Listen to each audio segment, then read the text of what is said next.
예, 여러분 안녕하십니까. 오늘도 박인환 교수님과의 시국대담 시간입니다. 반갑습니다. 예, 여러분 안녕하십니까. 예, 오늘은 주제를 지금 삼성 이재용 그리고 백신, 이게 요즘 이제 거의 핫 이슈, 그렇죠. 탑 뉴스 뭐 이렇게 도배가 되고 있고, 오늘은 이 방송 시작하기 전에 보니까 조계사에서 조계중에서 이재용을 선처해주라고 탄원을 또 했다고 그럽니다. 아마 그 배경이 뭐 아시다시피 문재인 정권이 하도 거짓말을 해서 선전을 해서 마치 백신이 다 확보된 것처럼 또는 뭐 이번 여름이면 다 끝나는 것처럼 미루다가 또 이제 11월 되면 다 끝나는 것처럼 했는데, 구체적으로 보니까 말로만 돼 있고 공급 시기라든가 공급 물량이 확정된 것은 거의 없다고 하대요. 아마 그러니까 우리 국민들이 문 정권을 백신 내에서도 믿을 수 없으니까 이재용의 뭐 석방 이야기도 나오고 하는가 그런가 봅니다. 예, 그래서 보니까 지금 뭐 기독교 뭐 이런 단체 또는 뭐 기독교 교단이라든가 이런 데서는 뭐 그런 얘기 없는데, 조계종이 이제 우리 불교 중에서 제일 큰 종단 아닙니까? 그렇죠. 예.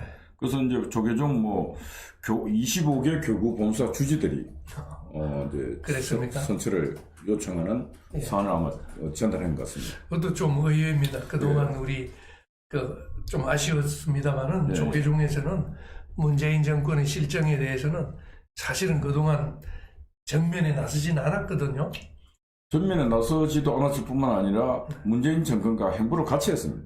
또 그렇게 하면 또 저분들이 싫어하지 않습니까? 그래도 팩트는 팩트대로 얘기해서 사드 배치 그것도 못하게 막고 했는 일들이 또 저 파주 그 적군묘지에 조선민주주의 인민공화국 군인 추모제, 그러니까 북계군 죽은 북계군 추모제를 했죠. 아니 그 대한민국 국군을 위한 추모 이런 건 안 하고 어떻게 인민군 추모제 이런 거는 열심히 또 했습니다. 그러다가 좀 의외의 뉴스고 뜻밖입니다. 네, 저도 그 이야기 들으니까 조계종에서 그렇게 일치 단합을 해서 뭔가 급하기는 급한가 봅니다. 그래서 보면은 뭐 늘 하는 뭐 경제 5단체 이런 단체들이야 늘 뭐 삼성 이재용 회장에 대한 선처 이런 것들이야 당연히 해야 될 일이고 그동안 국민들에게 별로 울림이 없어요. 네. 근데 실제로 이제 지금 조계종에서 25개 교구의 주지들이 이런 행동을 했다는 것은 뭔가 의미가 있지 않는가. 그렇습니다. 예. 그리고 오늘 보니까 이제 그 문재인과 오세훈, 그 부산의 박형준, 오찬 회동했다. 그것도 사실은 좋게 해석을 하자면은 그동안 야당이나 우리 나라를 운영하는 데 있어서 우리가 항상 상대방이 있잖아요. 상대방을 무시만 해오던 게 벌써 4년인데 이제 정권 막바지 가니까 그래도 야당을 어떻게 이번 보궐선거에 졌다는 것 때문에 좀 국민들한테 좀 달라진 모습을 보이려고 잘 봐주려고 하니까 그런 생각이 듭니다. 근데 그것도 보면 이제 정치 지형이 이제 바뀌었다. 서울이 대한민국의 제1도시고, 그다음 부산은 제2의 도시고, 그렇습니다. 인구로 하면은 뭐 거의 한 1,300명만 되지 않습니까? 그런 도시에 지금 정치 지도자가 바뀌었는데, 어떻게 보면 이번에 그런 결정을 하고 오찬을 했다는 것은 상당히 의미가 있다. 좋게 봐주면 그럴 거예요. 좀 진작 야당을 야당답게 대해주었으면은 이렇게 입법 폭주 공수처라든가 뭐 대북 전단 금지법부터 해서 뭐 국가보안법을 뭐 거의 폐지하는 수준으로 만들고, 그 다음에 뭐 탈북자 관련 문제 이런 것들 보면은 사실은 진작 야당을 야당답게 대접을 해줬으면은 여기라도 안 먹을 텐데 꼭 이렇게 한번 혼나니까 또 점심 대접을 한 걸로 보입니다. 뉴스 보니까. 근데 어제는 자기들끼리는 떨어진 그 후보하고는 뭐 그걸 정찬이라고 합니까? 저녁에 만찬. 그게 최후의 만찬인지 모르겠지만은 만찬했다니까 제가 만찬하고 오찬하고는 사실은 좀 바꿨으면 좀 대접을 받지 않나 싶습니다. 하여튼 오늘 또 그 자리에서도 사면론이 나왔는데 네. 사면론 MB와 박근혜 대통령 사면론. 당연하죠. 예. 그리고 그 자리에서 이제 아마 그 이재용 사면에 대해서는 별로 언급이 없는 것 같습니다. 그렇습니다. 예. 그래서 이제 지금 현재 저희들이 오늘 주제가 이재용을 백신 특사로 임명하라. 예. 이런 주제로 이제 또 대화를 좀 하고 말미에 지금 어제하고 오늘 서울중앙지방법원에서 아주 의미 있는 판결이 이제 2가지 나왔습니다. 아, 그렇습니까? 그게 이제 위안부 강제징용 관련해서 국가 면책 저도 뉴스 봤습니다. 얘기하면서 다 각하시켜버리고 판사들이 뭔가 엄청난 그 재판부의 또 변화도 지금 있습니다. 예, 그것도 좀 이따가 말씀드리겠습니다만은 같은 법원에서 재판부가 이제 다른 데서 서로 다른 판결이 났지요. 그래서 서로 눈치 보다가 그것도 시기적으로 참 묘합니다. 이번에 재보궐선거 전에는 국가 면책이 안 된다고 판결을 했다가 재보궐선거 되고 문재인 정권 말기가 되니까 사법부에서 또 정반대 판결을 이번에는 일본 정부 입장을 생각해 주는 것처럼 판결을 했죠. 나중에 또 상세하게. 또 하나는 뭡니까? 그게 참 어제 그런 판결이 났고 오늘도 연속 판결이었습니다. 그 위안부 연속. 연속으로 2개 났네요. 맞습니다.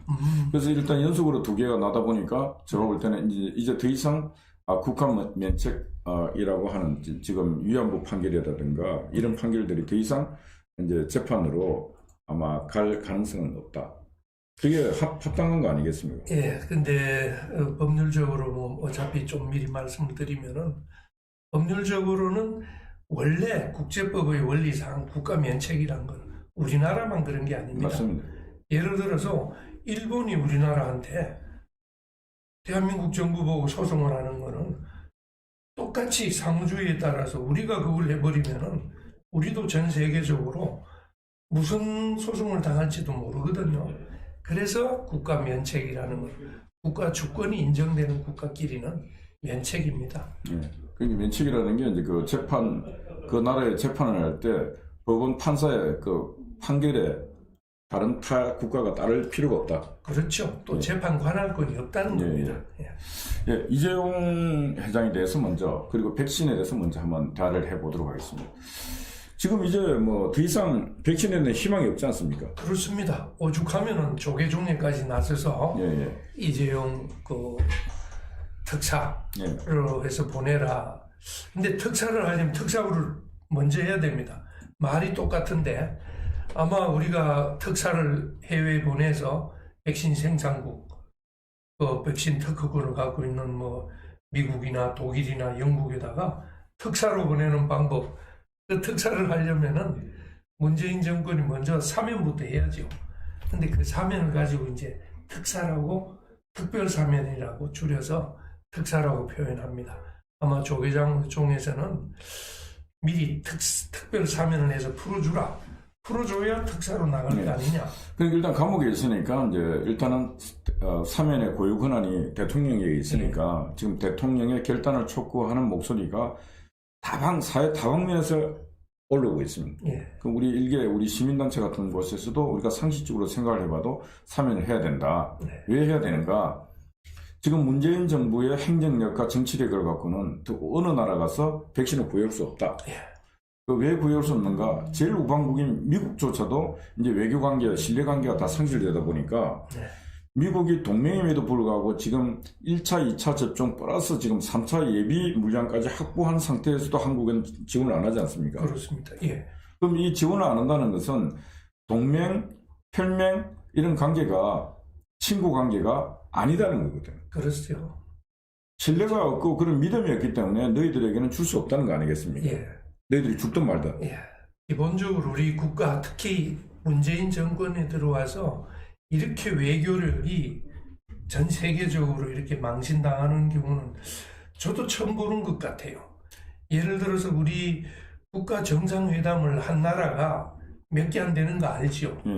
초기에부터 물론 지금 코로나 핑계를 대겠습니다만은 저 아프리카 이름 없는 나라들하고 왔다리 갔다리 하고 중동의 몇 나라들하고 하지 소위 OECD 강대국하고 정상으로 만나서 하는 외교는 저는 거의 기억이 안 나요. 미국 같은 데도 아마 문재인 대통령은 가지는 못했지 한 번도. 미국 갔다 왔습니까? 미국 갔다 왔습니까? 대통령 취임하고 트럼프 때. 트럼프 때 한번 갔습니다. 갔다 왔습니다. 뭐 거의 기억도 안 날 정도로.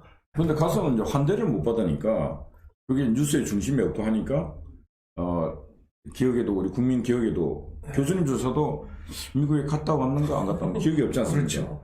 중국에 갔습니다. 가서 완전히 밥 맞고 기자들 수영 기자들이 두드려 맞고 혼밥 뭐 12끼 중에 2끼를 먹고 나머지 10끼는 뭐 혼밥 먹고 이건 진짜 진짜 기업체 사장이 가도 그렇지는 않지 않습니까? 그리고 일본하고는 아마 정상회담 못했죠. 4년 뭐 일본하고는 뭐 전혀 대화가 뭐 단절을 해놓고 하고 있으니까.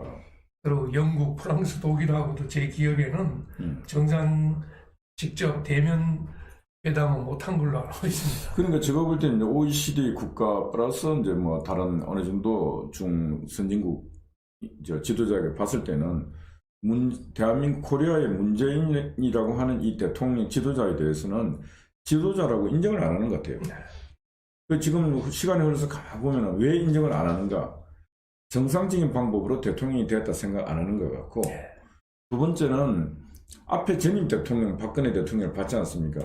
그 분의 그 품격, 나름의 우아함, 나름의 그 국제적인 감각, 언어 능력 갖출 수 있는 건 다 갖추고 있지 않습니까? 그런 걸 보다가 이 문재인이라고 하는 사람을 봤을 때 이미 품격이 어떻게 보면 하늘과 땅 차이가 있었다.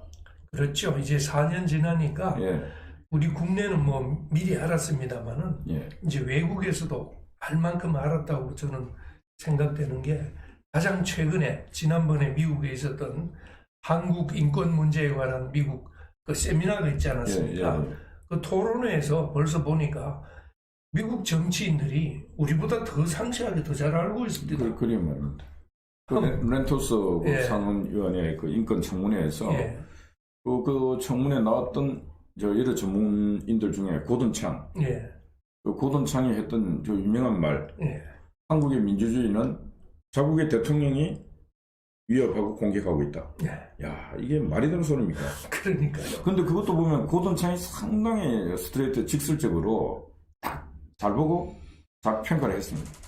그죠? 그렇죠. 그런 말하기 어려운데 저는 특히 미국 의회에서 그런 회의를 주최했다는 게 저는 더 큰 의미가 있다고 봅니다. 사실 고든창이나 거기 한국하고 그동안 자주 왔다 갔다 하는 분들이 개인적으로 말하는 것은 그전에도 뉴스에 많이 봤거든요. 그런데 미국 정부가 특히 의회에서 그것도 초당적으로 공화당 민주당이 합해서 하는 그 청문회입니다. 거기에서 그런 발언을 했다는 것은 우선 뉴스의 질이 다르죠.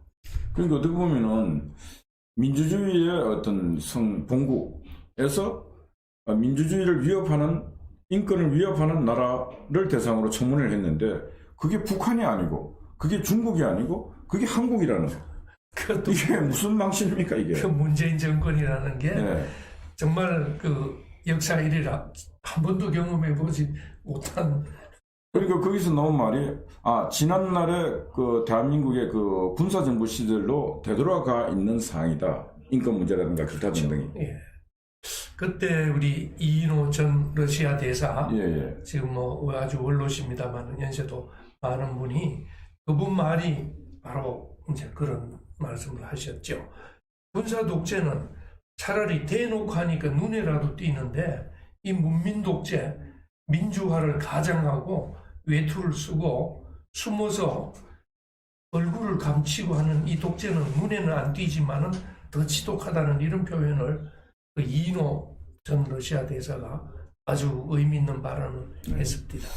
그래서 지금 현재 우리 미국 정치인들 또 미국 시민들이 바라볼 때 미국 의회에서조차 지금 한국의 민주주의가 위협이고 그 민주주의를 자국의 대통령인 문재인이가 위협하고 있다. 그래 하는데 그 문재인이가 미국 가서 외교하러 가면은 박수를 치겠습니까? 이번 5월달에 간다는 거 아니겠습니까? 그렇죠. 저는 아니 5월 달에 미국 가면은 그 비행장에 미국에 누가 접대하러 환영하러 누가 놓을 사람이 있겠습니까? 그래도 미국이 그래도 외교에서는 그래도 기본을 지켜주는 국가이기 때문에 뭐 형식적으로는 나오겠죠. 근데 이제 지난번에 박근혜 대통령이 미국 갔을 때 하고 예. 박근혜 대통령은 이제 대통령 회담차 가는 거 예. 유엔 또 회의 참석차 간 뭐 사례들 있지 않습니까? 그때 미국 정부에서는 아주 환대를 했거든요. 예. 근데 문재인이가 지난번 갔을 때는 아주 쌀쌀한 냉대를 했었어요. 그래서 뉴스도 잘 안 나와. 네. 그래서 이번 아마 5월달 갈 때는 문재인이가 이제는 완전히 인간 취급을 못 받을 것 같아요. 그러면 또 문 대통령께서 또 열받으면 안 갈 수도 있겠네요. 가야지. 지금 안 갈 수는 없지. 지금 이제 백신 구해하러가 야단인데 일본 총리 스가 예, 지금 가 있다가 가서 1억 2천만 명 그 백신을 확보를 했지 않습니까? 예. 이제 그거 보고 아니 지금 바로 가서 한일 미 예. 관계에서는 바로 1만 2천 도저인가 하여튼 그걸 확보를 했다는 거예요. 그러면은 한국은 어떻게 보면 미국보다 더 혈맹 아니에요. 네.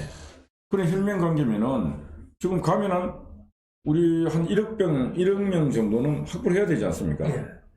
그리고 인구로 보면은 사실은 예. 일본이 한 1억 분으로 하면 우리는 한 5천만 해도 되거든요. 예. 근데 저는 문재인 정권에서는 이제 큰 소리 치겠죠. 이제 내가 가서 하면 5천만 명분은 될 거다 했는데 제 느낌에는 그렇게 안 해줄 것 같아요.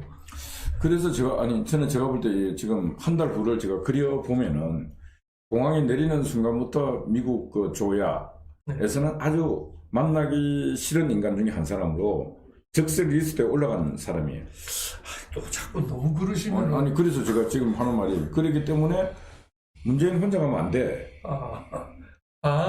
그 말씀 하시려고. 네. 예.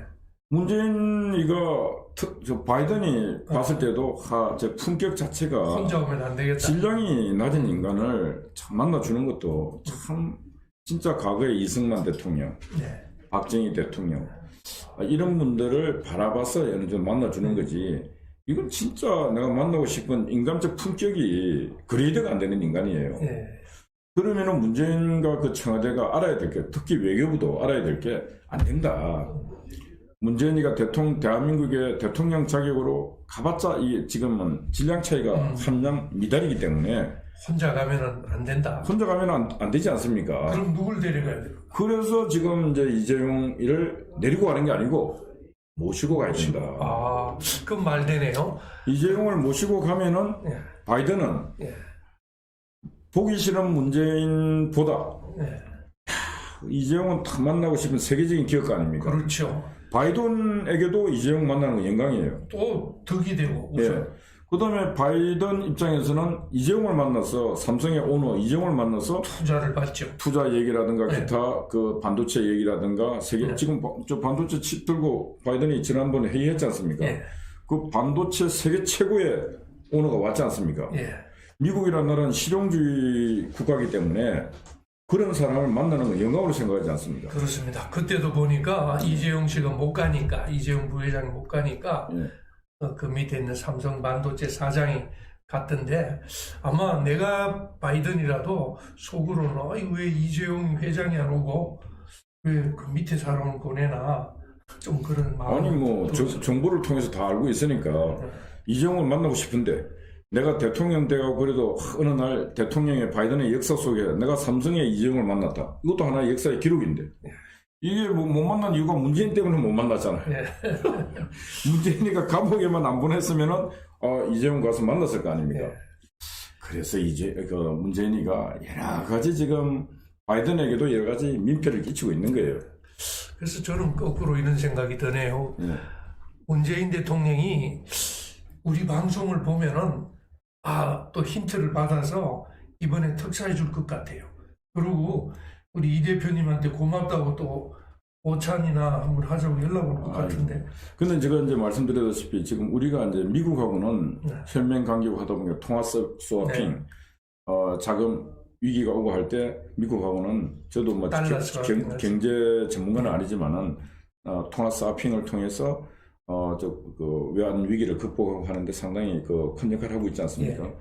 그게 어떻게 보면은 군사 안보 동맹, 경제 안보 동맹, 그게 이제 일본하고도 이제 통화 스와핑을 예. 미국이 해주니까 또 일본하고도 하지 않습니까? 그렇습니다. 근데 이번에 보니까 이제 백신 스와핑 하자 또 이제 한국 예. 정부에서 얘기를 하고 있는 것 같아요. 예. 그 백신 스와핑이 되겠습니까? 이제 한국 문재인 정권의 희망사항이죠. 스와핑이라는 건 바꾼다는 뜻이거든요. 예. 우리는 바꿀 게 아무도 없는데 기껏 있다고 해봐야 이재용 부회장 이야기한 것처럼 반도체밖에 없거든요. 그러니까 이제 방금 교수님 말씀처럼 스와핑은 바꾸는 거 아닙니까? 그러니까 너가 백신을 주면은 한국 정부가 생각했는 뭐 우리가 돈을 주든지 뭐 물품을 주겠다 이런 얘기입니다. 예. 그게 말이 되는 외교입니까? 뭡니까? 술수입니까? 그런데 반도체를 그럼 주고 싶어도 이재용 씨가 특사로라도 데리고 가든지 나오든지 해야 미국이 보기에 그래도 뭐 바꿔준다니까 믿을만 하지. 이재용이는 가둬놓고 말로만 반도체 예를 들어서 미국에 공장 투자하겠다 했는데 그게 안 지켜지면 어떡해. 그래서 지금 이제 바이든의 지금 정책 목표가 반도체 세계 최고의 다시 패권을 찾겠다는 거 아닙니까? 예. 그럼 제가 볼 때는 한국은 이미 이 반도체 경제 정책 같은 게 아예 없지 않습니까? 예. 그런 부분에서 삼성이 일정 부분에 미국에서 그 역할을 해주고, 그 다음에 지금 국가 위기, 국민들이 위기로 갖고 있는 이 백신을 또 바터 형식으로 이렇게 갖고 오는 것도 상당히 의미가 있다. 그렇습니다. 예. 또 가능성이 있고. 예. 그래서 자꾸 말도 되도 않은 소리, 뭐 통화 스와핑이니 그런 소리 하지 말고, 또 홍남기 이번에 국회 대정부 질의할 때 보니까 나가고 되도 않은 자신감, 근거도 없는 자신감 갖고 오히려 야당 의원들을 혼내고 있어요. 예. 저는 그걸 보다 보니까 이번에 개각 장관들 며칠 교체를 하면서 저는 홍남기도 사실 교체될 줄 알았는데 사실 지금 마땅하게 제가 보기에는 문재인 정권에서 충정하는 인물들 중에 할 사람인지 없는 것 같아요. 그러니까 홍남기가 좋아서 두는 게 아니라 할 사람이 없어서 홍남기를 그대로 바꾸지 않고 두니까 홍남기 지금 뭐 거의 총리 대리라고 합니다. 말로는 성격했잖아요. 그러니까 제가 홍남기가 대정부 질의에 나와서 답변하는 태도를 보니까 이 맛이 갔어요. 뭐 속으로는 또 문재인 정권의 대접을 받잖아요. 한동안은 거의 그림자 취급당했다고 하는 건 알고 있죠. 홍남기 장관이. 근데 제가 볼 때는 이제 물론 이제 경제부총리였는데 지금은 총리가 그냥 정세균이가 가버렸지 않습니까? 네. 야, 그것도 보면 대단한 정치 감각이 있는 거예요. 지금 국회 가고 청문회 욕 다 먹으면은 향후에 정치 일정이 다 망가지지 않습니까? 그러니까 먼저 던지고 가버렸어요. 비겁한 놈이에요. 그런 놈이 대통령 하겠다 하고 있으니까 참 국민이 웃고 소가 웃을 일 아니겠습니까? 아유, 또 뭐 워낙 그쪽에는 뻔뻔하니까. 예, 그래서 이제 홍남기가 대역을 하고 있는데 제가 볼 때 홍남기가 지금 같은 경우는 국민 여러분 죄송합니다. 백신 못 구해서 죄송합니다. 최선을 다해보겠습니다. 야당 의원 여러분들도 도와주시면 최선을 귀를 열고 듣겠습니다. 이렇게 해야 될 건데. 그렇죠. 저도 그걸 기대를 했는데 보니까 오히려 큰 소리 치네요. 이게 뭐 큰 소리 치고 제가 보니까 아무 백그라운드도 배경도 없고 근거도 없는데 소리 치고 있어요. 아니 거기다가 거짓 뉴스라고 하잖아요. 예. 그래서 참 진짜 이 문재인과 함께하는 인간들이 제정신이 아니다. 특히 제가 홍남기 보니까 이게 제정신이 아니다. 그런 생각이 듭니다. 지금 우리 애국 시민들이 걱정하는 것은 백신 확보, 그 다음에 백신의 안전성 이 두 가지인데 지금 둘 다 확신을 못 주고 있거든요. 이 정부에서는 아제 백신이라고 들어보셨죠? 네. 아스트라제네카라고 네. 제일 지금 불신을 많이 갖고 있는 그걸 갖다 준다고 했습니다. 아시잖아요. 1,000만 명분인지 한다 했는데. 그런데 제일 우리 국민들이 불신하는 그 백신조차도 알고 보니까 확보가 안 돼 있대요. 맞습니다. 말로만 돼 있고. 그래서 국민들이 처음에는 백신의 안전성 이것 때문에 긴가민가 하다가 이제는 그 불안한 백신조차도 물량이 없다 하니까 두 번 분노를 하게 된 거죠.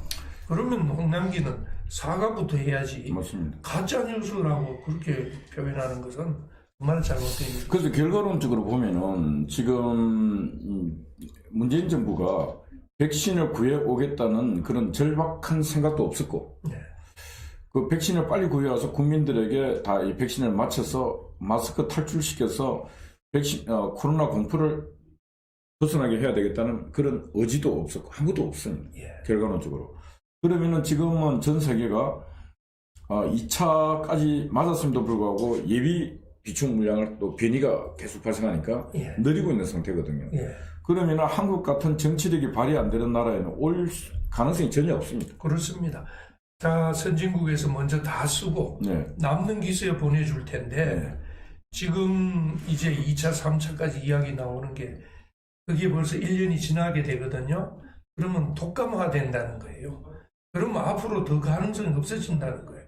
1년에 한 번씩 계속 자기들도 독감 예방주사처럼 업그레이드된 주사를 계속 맞아야 되니까 우리 한국한테는 더욱더 기회가 없다는 거예요. 그래서 지금 오늘 저희들이 제목을 이재용을 백신 특사로 임명하라 이렇게 한 제목이 우리가 상식적인 사람들이 대한민국 국민이라면 자 대한민국 정치를 좌지우지하고 있는 문재인 또 국회 300명 국회의원 그 다음에 사법부 있는 뭐 저렇게 판사들 그 다음에 뭐 경제인들에게는 그런 정치적 권한이 없으니까 판단을 할 수 없고 뭐 수없이 많은 그 공무원들 누구 하나 백신 구해올 수 있는 능력이 있는 자가 없다 이거죠. 네. 그러면은 누가 구해올 수 있겠나? 제가 볼 때는 경제인들이 구해올 수 있는데 그 중에서도 누군가? 그거는 삼성 이재용이다. 네. 왜 삼성 이재용인가? 삼성이라는 나라가 저 회사가 어떻게 보면 세계 최고의 반도체 회사일 뿐만 아니고 전 세계 흩어져 있는 인적 정보망, 예. 인력망과 정보망 이런 것들이 진짜 한순간에 전화 한 통화 해갖고 다 정보를 한순간에 모을 수 있지 않습니까? 특히 백신에 관해서는 뭐 그런 정보 모으는 건 시간 문제 아니겠습니까? 예. 그리고 나머지는 의사결정만 하면 또 실행이 될 수 있는 것 아니겠습니까? 그래서 이번에 저희들은 문재인이가 자꾸 좌파들 소리 듣고 그런 거 하지 말고 일단 나라부터 구해야 되지 않습니까? 국민부터 구해야 안 되겠습니까?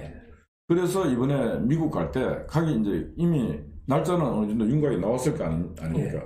그러니까 이제 결단은 먼저 해서 MB나 우리 박근혜 대통령 사면보다 먼저 이재용 사면을 해서 국민에게 자기가 설명을 해야죠, 솔직하게. 그럼 백신을 구해올 수 있는. 맞습니다. 백신을 구하기 위한 원포인트 사면, 그래서 특사라는 표현을 쓰는데 그런 전례가 있죠.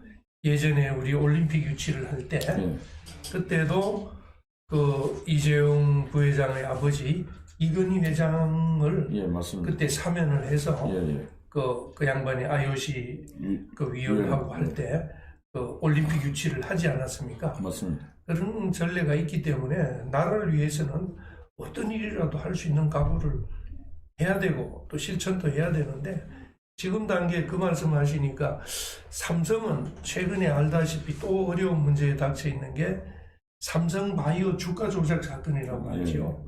그 바이오가 사실은 백신을 만들 수 있는 회사입니다. 그런데 그 회사를 저렇게 두들겨 패가지고 지금 주가 조작으로 재판받고 있어요.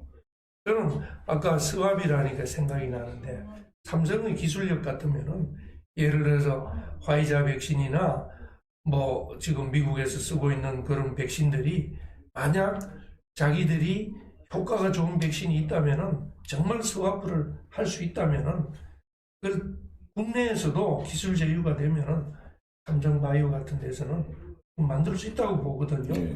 그런 식으로 접근하면은 미국도 좋고 우리도 좋고 또 반도체도 서로 교류를 하고 이런 식으로 접근하면은 정말 이재용 부회장의 특사로는 그렇게 나쁜 제안이 아닌 것 같습니다. 어떻게 보면은 뭐 삼성이 반도체뿐만 아니고 삼성이 손을 대는 것은 상당히 그 여러 가지가 고기술 아닙니까? 그 삼성바이오 같은 경우도 계속 문재인 정부 들어서기 전 들어서고 나는데 계속 두드려 패니까 회사가 뭐 제대로 경영을 할 수가 없잖아요.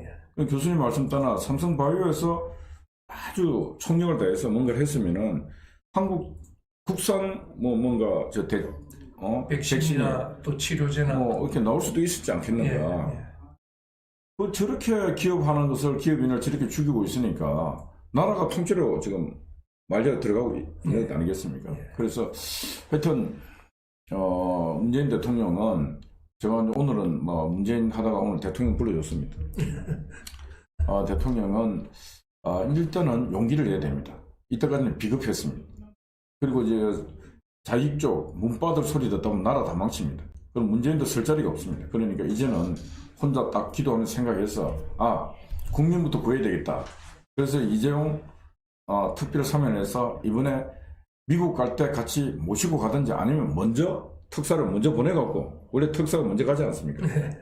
먼저 미국 가서 다 길 따탔고 바이든하고 만나서 악수하고 다 해놓고 이제 원래 대통령이 딱 가면은 기본 깔아놓고 합의하고 오는 거 되지 않습니까? 그죠? 그러면은 이런 이재용이야 다 합니다.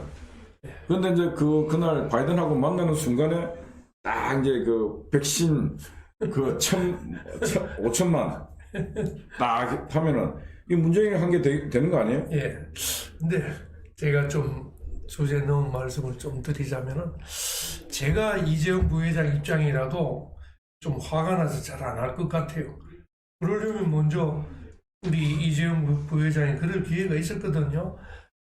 맹장염이 터졌다는 거는요, 동망염으로 갈 때 아주 사실은 중병입니다. 그 정도 되면은요, 형 집행정지를 하도 사실 그때 그냥 해주는 것보다 그 핑계로 형 집행정지를 해주고, 그 다음에 제가 알기로 거의 보름 이상 입원해가 있었잖아요. 그러다가 본인도 나는 더 이상 국민들한테 폐를 끼치기 싫다 하면서, 아니 교도관한테 폐를 끼치지 않는다 해서 스스로 들어갔다고 뉴스가 나오대요. 그럴 기회에 대통령이 진심으로 사과를 하고, 아니 정말 이번 기회에 특사를 해주고 하면 국민들이 그럼 누가 그러겠습니까?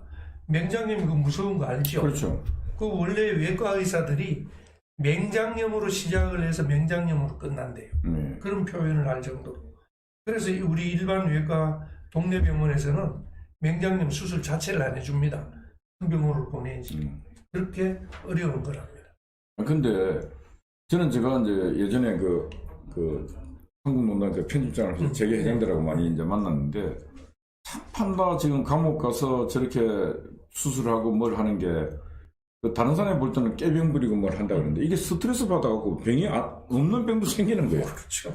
조영호 회장 같은 경 죽어버리잖아요. 맞습니다. 아니 삼성 이재용도 얼마나 억울하겠습니까? 대한민국에 할 일이 많은데. 아니 할 일보다도 삼성에 그 많은 피땀을 내서 번 돈 갖고 대한민국 언론들 기자들 다 먹여 살렸습니다. 아니 대한민국 기자 조선일보부터 한겨레까지 삼성 돈 안 받아먹은 기자가 없습니다. 광고를 다 했으니까. 광고 다 하니까 월급 그 돈이 삼성 돈입니다. 다. 그러니까 다 받아 처먹었죠. 그 다음에 정치하는 사람들 정치 자금 안 받아가는 사람 어디 있습니까? 정치 자금 받은 건 다 놈들이지 뭐. 정치 자금 받은 놈. 그러니까 오만 놈들이 삼성에 빨대를 꼽아서 다 받아 처먹고 빨아 처먹고는 지금 돈 준 삼성 이재용 회장을 감옥에 보낼 때는 한 놈도 보내서는 안 된다고 하는 놈이 없는 이 사회가 얼마나 비정한 사회입니까? 아니 심지어 좌파도 그렇습니다. 참여연대 빨대 꽂아서 다 받아 처먹고. 아니 참여연대도 삼성이 보낸 돈이 어마어마한 돈을 보내서 참여연대도 고해성사를 해야 됩니다. 얼마 받았는지. 근데 제가 볼 때는 더 비겁한 놈들이 있어요. 누굽니까? 삼성맨들입니다. 삼성맨들. 저는 삼성에 지금 자기가 삼성맨으로서 들어가서 삼성에서 월급 받는 놈들 그 억대 이상 받지 않습니까? 저거 사주가 감옥에 가고 이렇게 하고 있음에도 불구하고 한 놈도 이건 아니다 하고 뭐 하는 놈이 없어요. 진짜 우리 자유연대 같았으면은 벌써 구치소나 청와대 앞에 가서 시위라도 몇 번 했을 거고. 몇 번 하고 우리는 끝까지 하지 계속. 하루도 안 빠지고. 적방하라 하고. 그래서 저는 삼성 우리 이병철 회장께서 사주 관상 보고 지금 뽑고 했다고 하는데, 이건희 회장과 이재용 회장을 거치면서 직원들을 잘못 뽑았다. 제일 먼저 뽑아야 되는 것은 너의 조국 대한민국을 사랑할 수 있는가 없는가 물어봐야 됩니다.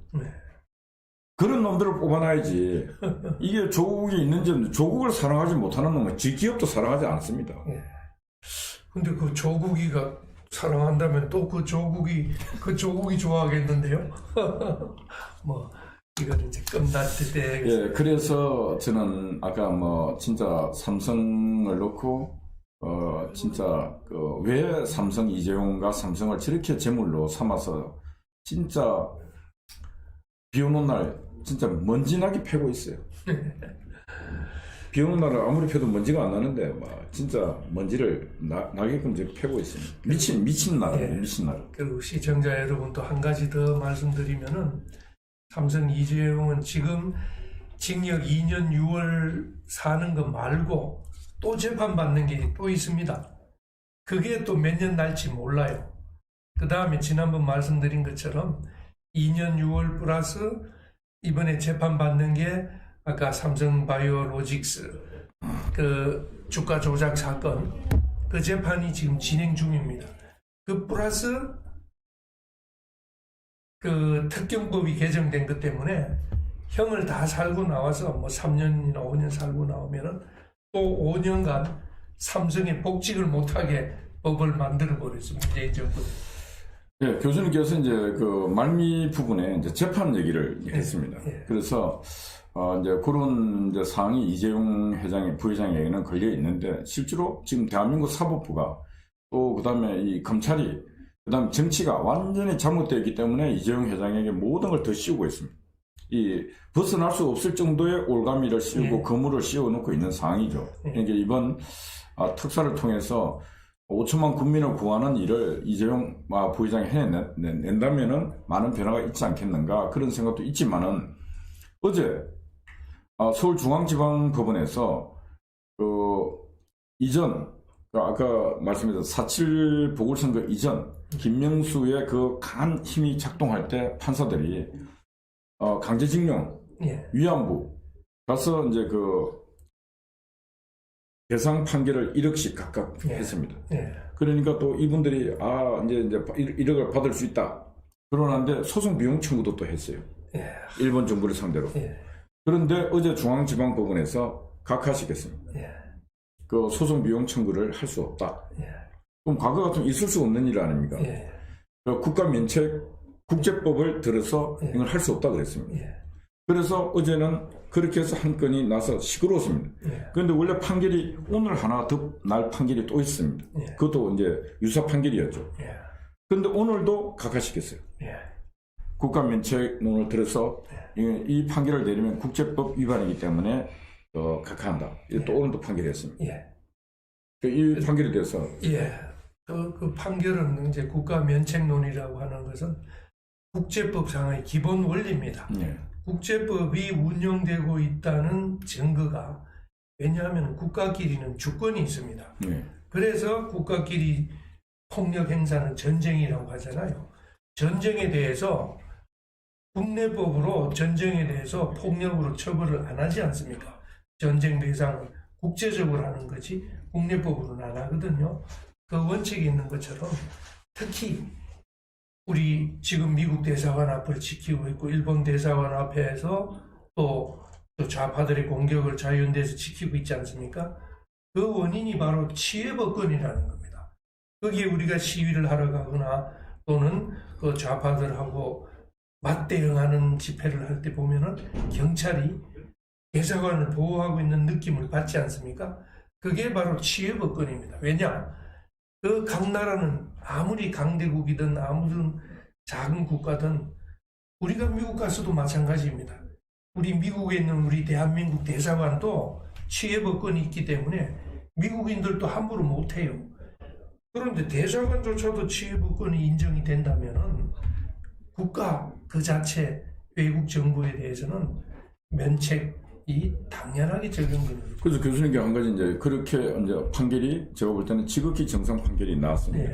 우리가 이런 판결을 내면서 전 세계가 바라볼 때 한국도 판사들이 정상적 판사가 있다. 이걸 알리는 신호탄을 쐈어요. 그렇습니다. 그럼 한 가지 제가 이제 질문이 이제 물망초 있지 않습니까? 박선양. 그 물망초에서 탈북한 국군이 북한 김일성을 상대로, 김정은을 상대로 소송을 해서 승소한 게 있지 않습니까? 이 건은 어떻게 봐야 됩니까? 북한은 그 국가 면책이라고 하는 앞에 국가, 북한은 우리 헌법상 국가가 아닙니다. 반국가 단체입니다.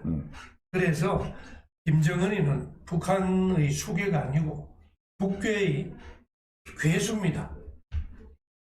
한 나라의 원수가 아닙니다. 우리 헌법으로는.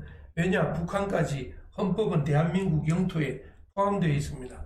그래서 탈북자도 우리 국민으로 똑같이 대우를 하는 것처럼 북한은, 우리 최근에 탈북자가 북한을 상대로 소송하는 것은 국제법적인 소송이 아니고 국내법 소송입니다. 그래서 가능하게 이긴 것도 당연한 거고, 그래서 우리 시청자 여러분들도 북한으로 인해서 피해를 본 것은 언제든지 소송을 할 수 있습니다. 북한으로 인해서 피해를 본 것. 이제 그거는 정해진 헌법과 법률에 따라서 그렇게 할 수 있는데, 이제 국제법상으로 보면은 북한도 엄연하게 이제 그 독립국가로서 유엔의 독립국가로서 승인을 받아서 가입돼 있고, 국제사에서 볼 때도 어느 한 나라든 그게 북한은 한국의 헌법에 의해서 작동되는 국가다, 한국의 부속 영토다, 그렇게 생각하는 사람은 단 한 나라도 없지 않습니까? 그렇죠. 그래서 또 한 가지는 제가 아까 질문드렸다시피, 그럼 어제하고 오늘 내린 그 중앙지방법 판결에서 국가 면책론을 놓고 이제 판결을 했는데, 이제 북한에 관해서는 이제 교수님 말씀 따라 지금 한국의 헌법과 법률에 따라서 소송을 제기할 수 있다, 그랬지 않습니까? 그러면은 북한이 지은 죄가 어마어마해요. 그러니까 앞으로 얼마든지 할 수 있는. 그러면 그 북한을 상대로 그 6.25 관련 6.25 이후에 남침을 얼마나 많이 했습니까? 그 다음에 천안함, 연평도 포격부터 시작해서 우리 뭐 국군 용사 죽었지. 그 연평도 포격을 막 땅에 포격을 해서 막 또 2명이 돌아가셨잖아요. 그런 거 다 북한을 상대로 소송하면은. 그렇습니다. 다 이길 수 있습니다. 다 이길 수 있는데 김정은이가 뭐 다 팔아도 안 되지 않습니까? 그러면은 제가 이 부분도 보면은 이렇게 갖고는 이제 남북 관계가 외교적으로 뭔가 이제 긴장을 완화하면서 갈 수 있는 부분에 잘못하면 장애가 되지 않겠습니까? 그래서 저는 그 북한을 상대할 때는 북한 주민과 그 북한의 그 악랄한 지도층 권력하고는 분리시켜야 된다고 봅니다. 북한의 권력층은 북한 주민이 아니고 범죄 집단으로 봐야 됩니다. 그러니까 범죄 집단을 상대로는 우리가 소송도 하고, 그래서 지난번 한변이나 우리 그 자유애국 단체에서 김정은을 상대로 형사고소도 해놨습니다. 근데 그렇죠. 서울지검에서, 저도 그렇게 했습니다. 서울지검에서 그 가타부타 말도 안 하잖아요. 북한 면책으로 하면 자기들 금방 기각할 텐데. 그래서 지금 우리가 문제가 이 자익들이 맨날 일본을 상대로 저렇게 행위하는 것은 진짜 어떻게 보면 정치 이념적인 방향으로 그들의 어떤 목적을 위해서 가는 거지, 이게 어떤 한목적적으로 가는 건 아니다. 그렇죠. 뭐 이기기 위해서 한다고는 저는 보지 않아요. 근데 제가 볼 때 그럼 딱 비관한 예로, 만약에 국가 면책 사항이 국제법을 따르지 않고 막 판결을 해버리면은 베트남이 있지 않습니까? 베트남이 이제 한국을 상대로 막 하죠. 막 해버리면은 베트남에서 벌어온 돈들 가서 다 물어줘야 되지 않습니까? 다 적대겠죠. 응? 그리고 베트남 어떻게 됐든 간에 한국으로부터 자신들이 남북으로 갈려서 싸우다 보니까 그런 일이 생겼지만은, 그 일로 미국도 가고 한국도 가서 이제 미군과 한국군이 베트남 국민을 상대로 또 전쟁을 했지 않습니까? 그럼 그 피해를 보상 청구를 할 때 어떻게 하겠습니까? 또 다 해줘야죠. 다 물어줘야 되잖아요. 그러면 국제 질서가 다 무너지는 거 아닙니까? 맞습니다. 그래서 국가 주권 면책, 국가 면책이라 했다. 주권 면제라고 합니다. 주권 면제. 그래서 어떻게 보면은 완연하게, 그래서 베트남이 미국하고 국교를 수립할 때 그때 베트남 그때 수상인가 했는 말이, 유명한 말이 있거든요. 과거는 있고 미래를 보고 가자. 그거는 국제법상 어쩔 수 없이 그렇게 되어 있기 때문에, 과거에 있자는 것은 법적인 거, 사실적인 것도 있고, 아픔도 있고, 그리고 미래를 보면서 손을 잡고 잘 가보자. 그래서 이제 가서 베트남 지금 성공한 거 아니겠습니까? 맞습니다. 그래서 우리가 알아야 될 것은, 우리가 그동안 우습게 보던 후진국인 베트남, 또 공산국가잖아요. 그런 예가 또 있습니다. 중공도 그랬습니다. 중공도 모택동 시절에 고택동 시절에 일본하고 국교 정상화한 걸 그동안 국교 단절했습니다. 적대국이었는데 다나카 수상하고 국교 정상화할 때 바로 그때 그런 발표를 중국에서도 했습니다. 일본에 대해서 향후 전쟁 중에 있었던 손해배상은 하지 않겠다는 걸 공개적으로 천명을 했습니다. 그래서 우리나라 좌파들은 똑같은 좌파인데 주구장창 일본 상대로 하고 있는데 중국은 하고 있다는 소리 못 들었지요.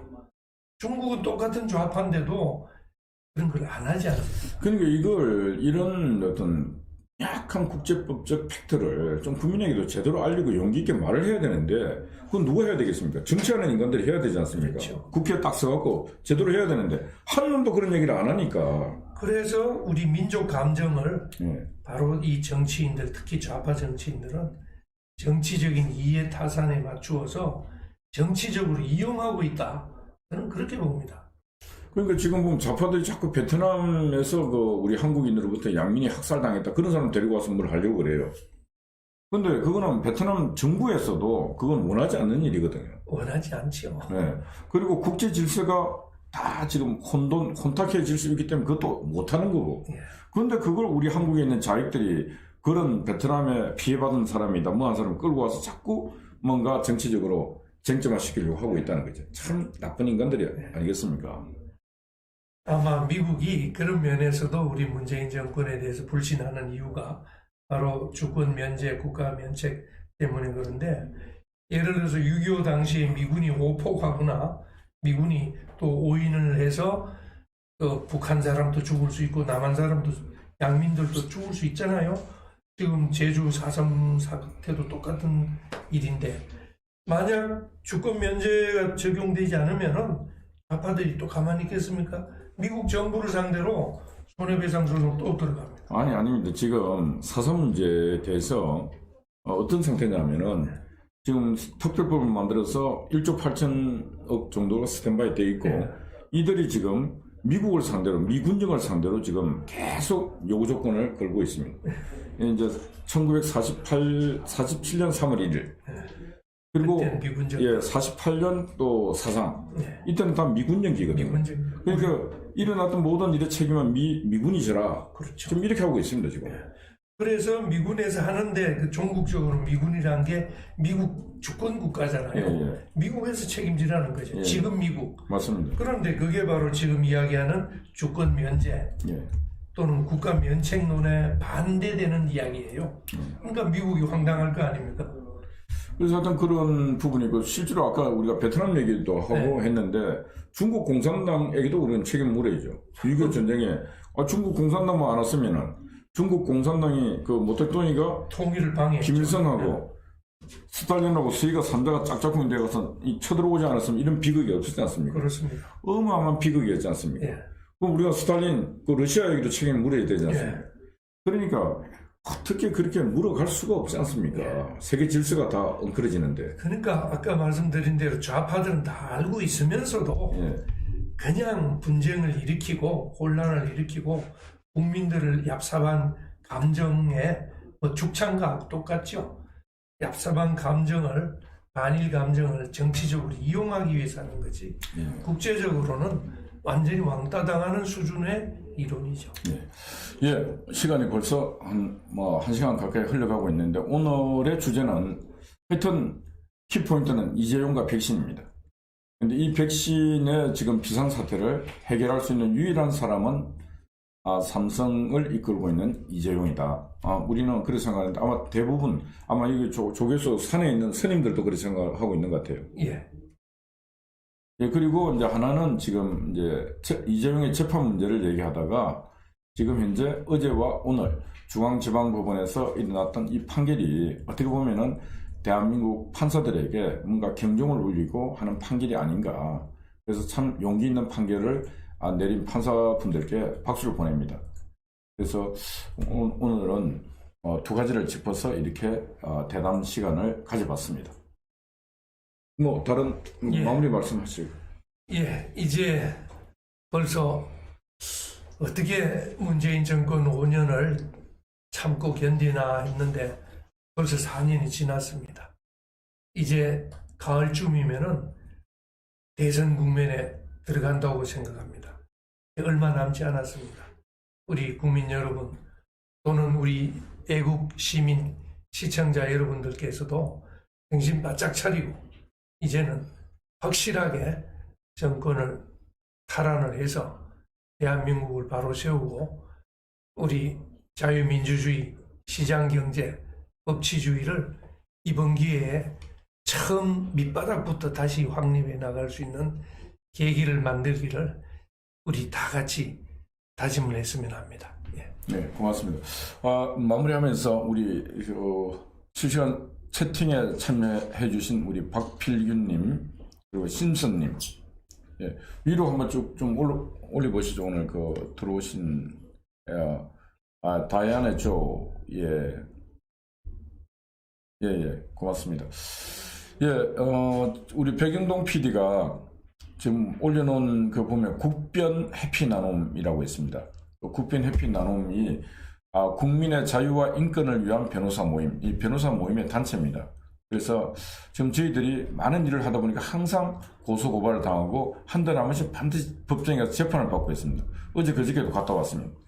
어제 그저께도 갔다 왔는데 하여튼 지금 2년째 재판을 받고 있습니다. 아마 이 재판은 문재인 정부가 끝이 나도 끝이 나지 않을 재판입니다. 그런 일에 우리 변호사분들이 많은 도움을 주고 있습니다. 그래서 우리가 국민의 자유와 인권을 위한 변호사 모임 해피 나눔 월 10,000원 정도 내시면은 우리가 그 변호사분들이 활동을 해서 저희들 자유연대와 또 이 자유진영 활동가들을 돕는데 큰 역할이 될 수 있을 것 같으니까 회원가입 신청을 좀 해주시면 고맙겠습니다. 하여튼 어제 그저께 재판 받으러 갔는데 네. 이제 판사분께서 벌써 3번이 바뀌었습니다. 지난번 압수수색 당한 그 사건이죠. 예. 그 판사분이 이제 이렇게 편견을 가지면 안 되는데, 목포분이셔요. 여자분인데. 근데 이제 누가 왔냐? 저를 고발했던 사람이 이제 저를 특수 협박으로 고발했는 게 서영교입니다. 서영교. 국회의원이죠. 서영교도 특수 협박으로 고소를 했고, 보좌관이라고 하는 사람은 고발을 했어요. 근데 서영교는 안 오고 보좌관만 왔어요.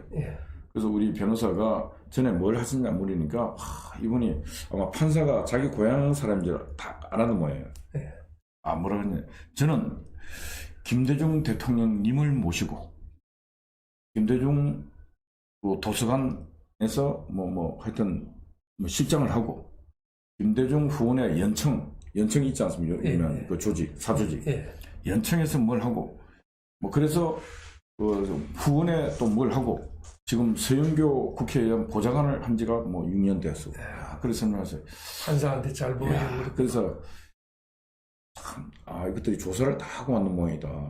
저 판사분께 김대중 선생님 하면은 목포 딱 하면 일단 한 70점 따먹고 가는 거 아니에요? 그 판사가 잘 봐주는 것 같아요. 그래도 저 판사께서 하여튼 제가 욕하면 안 되지. 그걸로 자꾸 이렇게 협조를 해주는 것 같아요. 큰일 났네요. 그래서 근데 판사께서도 보니까 이 재판이 재판 같지 않는 거 뻔히 알아요. 그렇죠. 사건도 사건 같은 않고 말이야. 같은 날에 쫙 고소를 한꺼번에 권력자들이 하고 조사도 안 받고 자기들은 또 조사도 피해자 조사 고소인 조사도 안 받고 그리고 우리가 자유민주 국가에서 헌법상 표현의 자유는 어디 가서 할 수 있는 거예요. 집회 시위 자유죠. 근데 거기 가서 지는 재판 거래했고 우리가 거기서 시민사회가 너는 재판 거래해서 안 된다고 그 나쁜 짓을 했다고 규탄하는 걸 할 수 있는 거예요. 그렇습니다. 그걸 갖고 그 욕설 몇 마디 나왔다고 특수협박이라 그러면은 박근혜 대통령에 대해서 그 했던 건 그냥 준살인죄들 아니에요? 그런 짓들을 그렇게 하면서 저는 특수협박으로 저를 고소했던 서영교 이게 진짜 과연 국회의원인지 그 남편이 또 변호사예요. 유명한 변호사. 이게 법조인인지 저는 진짜 민변이죠. 그래서 끝까지 싸우기는 싸울 것입니다. 그리고 끝은 반드시 승리하리라 믿습니다. 그래서 하여튼 저 재판 얘기가 나와서 제가 좀 한마디 말씀을 드렸습니다. 제가 좀 위로의 말씀드리면은 이 정권 끝날 때까지는 아마 질질 끌 것 같아요. 사건 안 되는 걸 벌써 판사가 알고도 또 계속 패스시킨 거잖아요. 맞습니다. 벌써 뭐 판사가 3번이나 바뀌었으니까. 예. 하기 싫죠. 속으로. 우리 박필규님 충성 감사합니다. 여러분 또 다음 주에 뵙겠습니다. 감사합니다. 감사합니다.